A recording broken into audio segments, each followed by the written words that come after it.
I'm Kajal Mishra, your science teacher from MKD. In today's class, we are going to talk about all the 5 steps of nutrition in ruminants. In earlier classes, we had talked about all of the 5 steps of nutrition in human beings and all other organisms like amoeba and all. But in today's class, we have to discuss all about the process of nutrition in ruminants.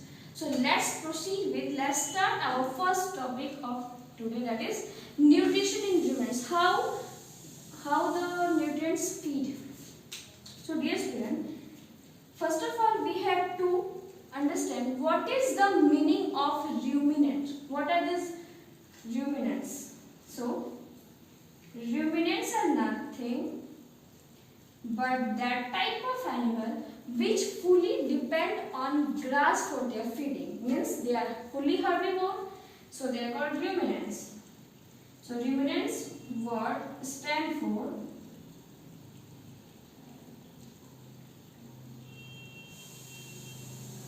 grass eaters.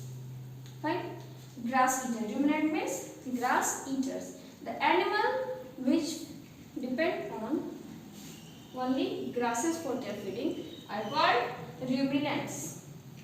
So dear student, as we know that in human beings, the 5 steps of nutrition is ingestion, digestion, absorption, assimilation and egestion. Just like human beings, they also have the 5 steps of nutrition like ingestion, digestion, ingestion, assimilation, absorption and egestion. So the first step of ingestion in ruminants occurs as they take the grasses from their field. Means they don't have the hand to take the food to their mouth. They feed by their mouth. They take the grasses from the field and they pull down the grasses through their teeth. They have a strong teeth for pull down the grasses from their field to their mouth. And also they have strong teeth for grinding the grasses. Means they have also strong teeth for chewing the grass properly. So ingestion process is very easy in them, but whenever we talk about the process of digestion in ruminants, this is quite different and quite hard. So let's start the study about digestion process in ruminants.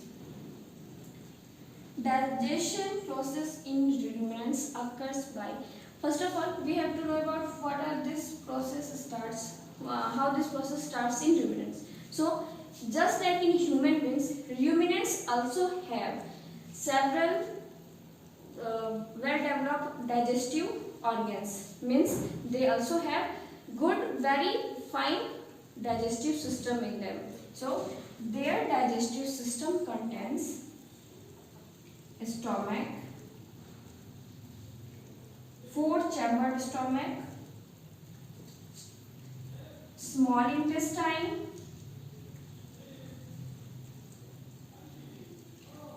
large intestine. So dear students, just like human beings, their digestive system also contains these all organs. Okay? And the digestion starts from stomach. But before digestion, in the ingestion process, they have well-developed salivary gland like us. Means they also have salivary gland which secrete saliva which mix with their food. So the chewing of food is very easy and the digestion of food starts from their mouth. So after the feeding, that means they don't chew the food properly even they feeding. Means कि ये खाते time अपने food को बहुत अच्छे तरीके से chew नहीं कर पाते हैं और ये अपने फूड को अपने अंदर सिर्फ स्टोर करते हैं, अपने अंदर सिर्फ स्टोर कर लेते हैं.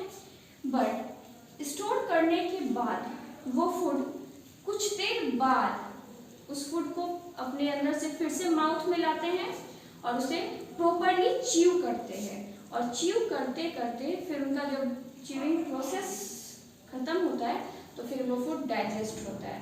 सो डियर स्टूडेंट्स, आपने देखा भी होगा बहुत ऐसे रूमिनेंट्स होते हैं जो फीड करते हैं, मीन्स कि तुरंत खाना लिए और अंदर स्टोर कर लिए, बट आफ्टर दैट वो अपने फूड को, मीन्स कि जो फूड उन्होंने स्टोर किया था, आधे घंटे बाद खाने के अप्रॉक्स आधे घंटे बाद आपने देखा होगा जब वो बैठते हैं आराम से, तो अपने स्टोर किए हुए फूड को वापस बैक अपने माउथ में लाने के बाद उसे कुछ देर तक प्रॉपरली च्यू करते हैं।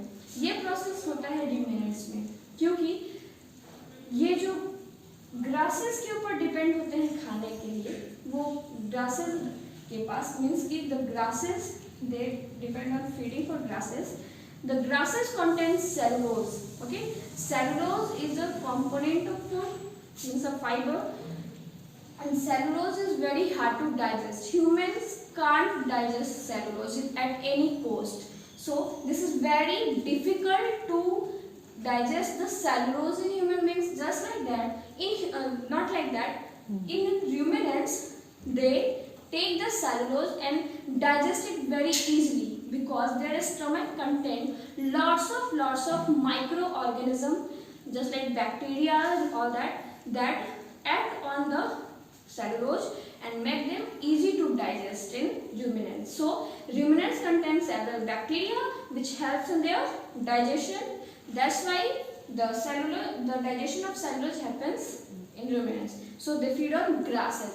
We can't eat grass because we don't have, just like bacteria in our stomach, and we don't ever digest the cellulose. It is very difficult to digest the cellulose in human beings, so we can't do it. So dear students, जो आपके ruminants हैं, means grass eaters हैं, just like cow, buffalo, ox, goat, बहुत सारे हैं. तो ऐसे जब आप काऊ की ही बात करो या किसी भी ग्रास ईटर की बात करो, तो आप देखते होंगे कि खाने के कुछ देर बाद तक वो च्यू करते हैं. ऐसा क्यों होता है? क्योंकि खाने की कुछ देर बाद जब वो बैठेंगे तो जो खाना उन्होंने सिर्फ स्टोर कर रखा है अपने स्टोमक में, उसे वापस ला के च्यू करेंगे, फिर उनका डाइजेशन कंप्लीट होता है. तो अब हम स्टार्ट करते हैं इसी टॉपिक को. तो डाइजेस्टिव सिस्टम का सबसे पहला उनका जो ऑर्गन है वो है आपका स्टमक, एंड उनका स्टमक 4 चैम्बर्ड होता है. तो 4 चैम्बर्ड में बात करते हैं सबसे पहले the first chamber, that is human. Okay, but before moving on we have to take a point, that is ruminant जब अपने स्टोर किए हुए फूड को वापस च्यू करते हैं अपने माउथ में लाके, उस प्रोसेस को हम रूमिनेशन कहते हैं. उस प्रोसेस को हम रूमिनेशन कहते हैं. रूमिनेशन. और जिस टाइप के एनिमल्स, ऐसे एनिमल्स जो रूमिनेशन प्रोसेस करते हैं उन्हें हम रूमिनेंट्स कहते हैं. Means ruminants. And one more thing, जो अनच्यू फूड, यानी कि जो फूड उन्होंने सिर्फ और सिर्फ स्टोर किया है, जो पार्शियली च्यूड हैं, जो ढंग से च्यू भी नहीं हो पाए हैं, जिसको उन्होंने अपने माउथ में सिर्फ लेके अंदर डाइजेस्ट भी नहीं किया, सिर्फ स्टोर किया है, वैसे अनच्यूड यानी कि पार्शियली च्यूड फूड को हम कर्ड कहते हैं. क्या कहते हैं? कर्ड. ये जो CUD कर्ड है, इसका मतलब होता है पार्शियली, यानी कि आधा, half, partially chewed food. Okay, so what are ruminants? The process of rumination occurs in those type of animals, they are called ruminants. So digestion starts from the stomach, and their stomach contains 4 chambers. The first chamber is rumen. Rumen is the first chamber in ruminants, यानी कि ruminants के stomach में 4 chamber होते हैं. तो पहला chamber जो है सबसे बड़ा, लार्जेस्ट चैम्बर जो है वो है रूमेन. ठीक है, रूमेन का काम होता है कि जो फूड उन्होंने जल्दीबाजी में स्टोर किया है अपने पेट में खाते टाइम, उस स्टोर फूड को रखना. मीन्स कि वो फूड कहाँ स्टोर होता है? जो पार्शियली च्यूड फूड है उनको हम क्या कहते हैं? कर्ड कहाँ स्टोर होता है? तो उनके फर्स्ट चैम्बर में, चैम्बर नंबर 1 में, that is the largest chamber of ruminants, means their stomach and that is stored. The function of human is to store the curd, means store the unchewed food. ठीक है, दूसरा जो chamber है वो है reticulum. Reticulum का क्या है, काम है, तो जब उन्होंने पार्शियली च्यूड फूड को अपनी बॉडी में लिया तो रखा कहाँ, स्टोर कहाँ किया, ल्यूमेन में. वापस अब कुछ टाइम बाद जब वो बैठेंगे, उनको च्यू करना होगा, तो वो फूड वापस बाउंस बैक उनके माउथ में जाएगा. उसी को हम कहते हैं रेटिकुलम. वो ऑर्गन जो, यानी वो चैम्बर जो हेल्प करता है फूड को, यानी कि उनके वापस उनके माउथ में भेजने में, वो होता है रेटिकुलम. तो ल्यूमेन में उन्होंने स्टोर किया था कर्ड, फिर वापस उनके माउथ में जाने के लिए हेल्प कौन करता है, उनका second chamber, that is reticulum. उनके स्टोमक का सेकंड चैम्बर है रेटिकुलम. थर्ड जो है ओमेशम. ओमेशम जो है स्मॉलेस्ट चैम्बर है. ये जैसे लार्जेस्ट चैम्बर ह्यूमन है, वैसे ही उनके स्टोमक का सबसे स्मॉलेस्ट चैम्बर है ओमेशम. तो स्मॉलेस्ट चैम्बर है, प्लस इनका काम होता है, यानी कि इस ओमेशम का मेन फंक्शन है वाटर एब्जॉर्ब करना. एक्सेसिव वाटर जो उनके फूड के साथ गया है उसको ये चैम्बर एब्जॉर्ब करता है और फूड के डाइजेशन में भी हेल्प करता है.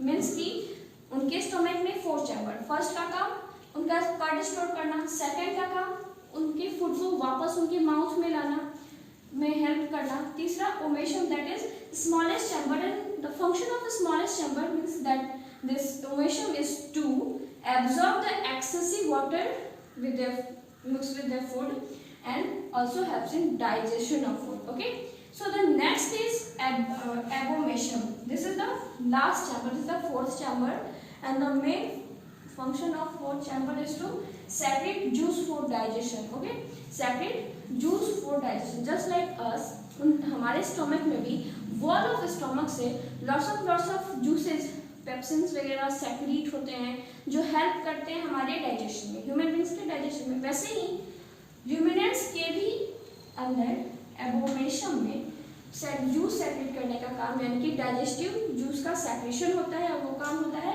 एबोमेशम का. Okay, this is the fourth chamber. And humans में भी इसी चैम्बर में बहुत से smallest bacteria, micro organism present होते हैं, and they helps into digest the food. So this is how the stomach works in their digestion. तो ये पहला स्टोमक का फंक्शन था. अब जो है सेकंड, जब स्टोमक से फूड फुली माउथ में आके वापस च्यू होके रीच्यू होने के बाद, जब फूड उनके बॉडी से, मीन्स की रूमिनेंट्स की बॉडी मतलब स्टोमक से फिर आगे की तरफ स्मॉल इंटेस्टाइन में जाता है. स्टोमक के बाद फिर उनके स्मॉल इंटेस्टाइन में जाता है, और दैट स्मॉल इंटेस्टाइन का फंक्शन हमारे जैसे यानी ह्यूमन बींग्स के ही जैसा उनके अंदर भी होता है.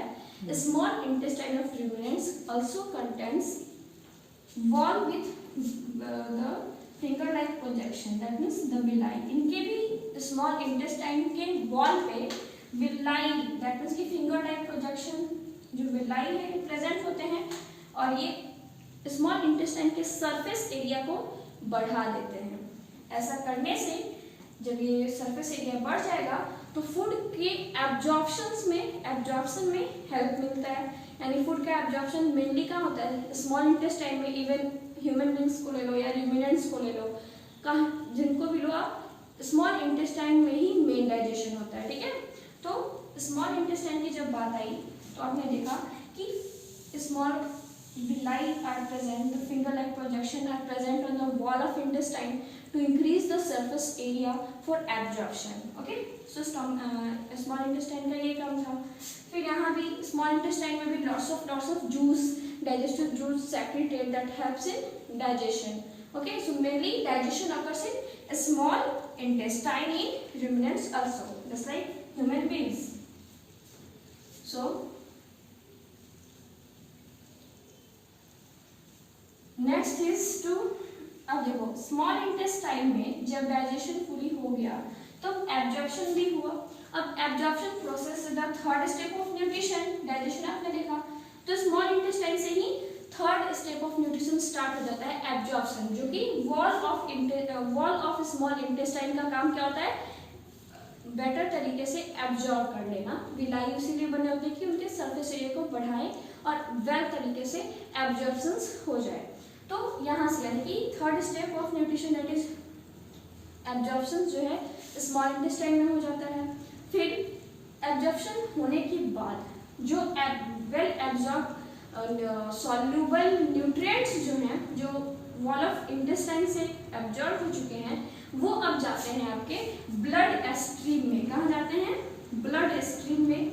ब्लड हमारे बॉडी का या किसी भी ऑर्गेनिज्म के बॉडी का कनेक्टिव टिश्यू होता है जो पूरे पार्ट ऑफ द बॉडी में सर्कुलेट करते रहता है, और सर्कुलेट करने के चलते वो ट्रांसपोर्टेशन ऑफ मटेरियल्स को भी अंजाम देते हैं। मीन्स उनका फंक्शन ही होता है मटेरियल्स को, न्यूट्रिएंट्स को ट्रांसफर करना डिफरेंट पर्पस से, वेरियस पर्पस से। Just like for energy preparation, जो एनर्जी बनता है उसका भी काम ब्लड ही सेल को ले जाके ट्रांसपोर्ट करता है, सारे मटेरियल, सारे सॉल्युबल न्यूट्रिएंट्स, तो वो ब्रेक डाउन होते हैं तो आपको एनर्जी मिलती है।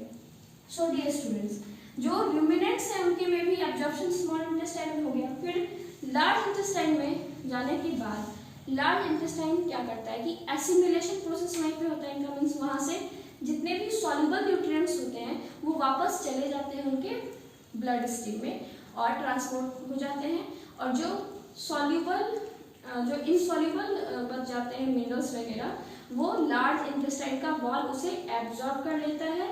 प्लस लार्ज इंटेस्टाइन क्या करता है कि जो एक्सेसिव वाटर जो डाइजेशन के बाद उस फूड के साथ बच जाते हैं अनडाइजेस्टेड फूड के साथ उसे एब्जॉर्ब कर लेता है। फिर जितने भी जो अनडाइजेस्टेड फूड है वो through out of the body हो जाते हैं। मीन्स कि फीसेस के फॉर्म में ये लास्ट प्रोसेस होता है आपका इजेशन का। Egestion is the process of removal of wastage from the body.